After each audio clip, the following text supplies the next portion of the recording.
দুই সন্তানের জননী হয়েও জড়িয়ে পড়েন পরকীয়া প্রেমে।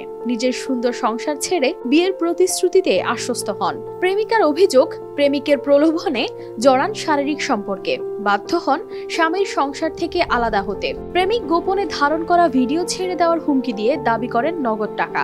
এভাবে প্রেমিকার কাছ থেকে প্রায় 2 লাখ টাকা হাতিয়ে নেন বলে অভিযোগ প্রেমিকার। প্রায় 2.5 বছরের সেই সম্পর্ক ধীরে ধীরে গিয়ে ঠেকে বিশ্বাসঘাতকতার কাহিনীতে। অবশেষে বিয়ের দাবিতে প্রেমিকের বাড়িতে অনশনে বসেছেন 2 সন্তানের জননী। 2.5 বছর ধরে সম্পর্ক, তার বিয়ের 1 বছর আগে পরে আমার লগে শারীরিক সম্পর্ক এতদিন ধরে করতেছে। মানুষের কাছে কইছে যে আমি বলে খারাপ, আমার নামে বদনাম ছড়াইছে, আমি অনগতে বাইরে বাইরে তাই না মানছে এটা মন্তব্য করে আমার নিয়ে। বর্তমান সমাজে এমন অনেক ঘটনা ঘটে যা শুনে মনে হয় কোনো সিনেমার গল্প, কিন্তু বাস্তবতা যেন কখনো কখনো সিনেমার চেয়েও জটিল।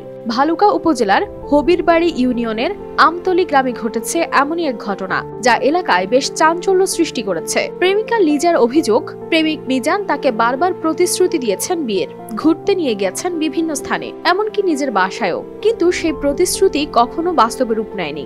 আর মাঝে তেন খারাপ মন্তব্য করছে, আমি বলে জায়গা ধরা খাইছি, আমার মাথা চুল কাটে দিচ্ছে, তার বাসা থেকে আনিয়া চুল কাটে দিচ্ছেন। তারপরে নাও বসে আছে, নামের সমস্যাতে আমার চোখের সমস্যা হয়ে গেছে। তারপরে বলছে যে আমার জামাই ছাইরা দিলে সে আমার বিয়া করবো, 2 লাখ টাকা ঋণ আছে আমার, 2 লাখ টাকা ঋণ দেখাইয়া সব কিছু করাইয়া হ্যাঁ আমারে মানুষের কাছে বদনাম করে দেখাইয়া হ্যাঁ পিছিয়ে গেছে। আমার যে আমি মানুষের কথা শুনলাম মরাম না কি হরাম কোনো কিছুই বিচারে পাইতেছি না। লিজার দাবি, যখন তিনি কাবিন রেজিস্ট্রি মূলে বিয়ের চাপ দেন তখন মিজান তাকে মারধর করেন ও মাথার চুল কেটে দেন। এই ঘটনার পর লিজা কোনো উপায় না দেখে প্রেমিক মিজানের বাড়ির সামনে বিয়ের দাবিতে অনশন শুরু করেন। 2-3 বার হলে তার বাসার মধ্যে আইনা আমার মারধর করছে অনেক। হ্যাঁ, মারধর করছে ঘরের ভিতরে আটকায়া।